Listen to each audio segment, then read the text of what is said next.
महोदय, वह लोगों के साथ मनोवैज्ञानिक ढंग से व्यवहार करने में सहायता करें ताकि लोग दूसरे स्थानों में बसने पर कठिनाई न अनुभव करें या उन स्थानों को छोड़ने से इनकार न करें जहां वह पहले से रह रहे थे।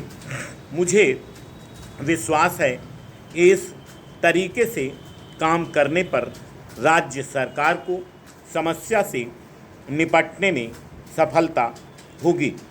यह भी संभव है कि इस प्रकार काम करने से पुनः बसाने का कार्यक्रम बगैर किसी विलंब के पूरा हो जाए, लेकिन प्रत्येक निर्माण कार्य में यह एक निश्चित समय लगता है।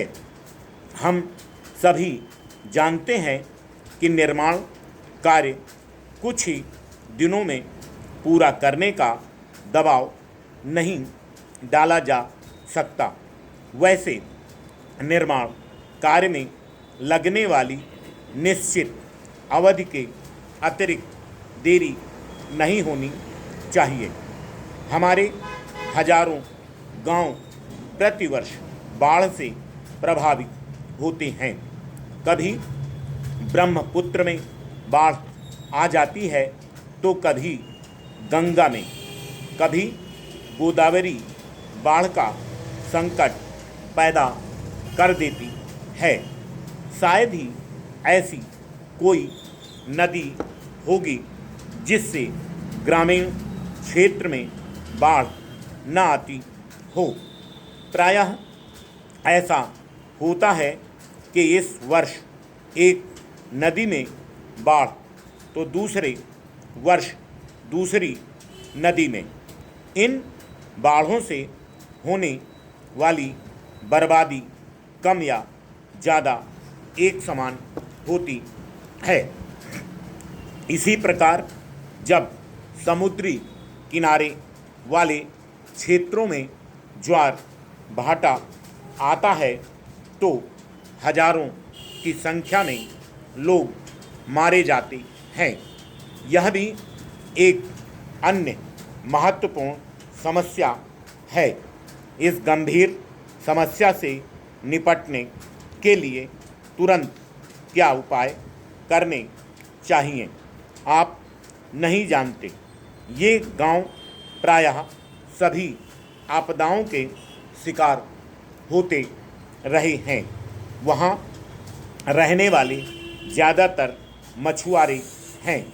उन्हें उस क्षेत्र से बाहर निकालना संभव नहीं, क्योंकि वह प्रतिदिन मछली पकड़ने के लिए समुद्र में जाते हैं। वह जितना समुद्र के करीब रहते हैं, उन्हें अपनी जीविका चलाने में उतनी आसानी होती है। वह अपने शरीर की क्षमता के अनुसार ही कार्य कर सकते हैं। इन समस्याओं का समाधान ढूंढने के लिए हमें ज्वार भाटे और समुद्री तूफान से हुए नुकसान से लोगों की जिंदगी बचाने के तरीके ढूंढने होंगे। आज हमें इन सब कुछ समस्याओं से निपटना है। ज्वार भाटा हमेशा बरसात के मौसम में नहीं आता। यह कभी नवंबर तो कभी दिसंबर में आता है, यानी तब इसके आने की आशा सबसे कम होती है। इसलिए इससे बचाव के लिए लोग कम तैयार होते हैं। इन प्राकृतिक आपदाओं से सामना तभी होता है जब ये प्रकट रूप से सामने आ जाती हैं। प्रधानमंत्री सहायता फंड केवल सहायता दे सकता है, लेकिन आवश्यकता से ज़्यादा धन उपलब्ध कराने में समर्थ नहीं है। हमारा प्रयास यह देखना है कि कितनी सहायता देना संभव है और कितनी जल्दी यह राहत किसी दुर्घटना के बाद लोगों तक पहुंचाई जाए। सरकार किसी से भी प्राप्त होने वाले नए विचारों का स्वागत करेगी। इसी भावना के साथ हम देश की समस्याओं की ओर उन्मुख हो रहे हैं। Full stop.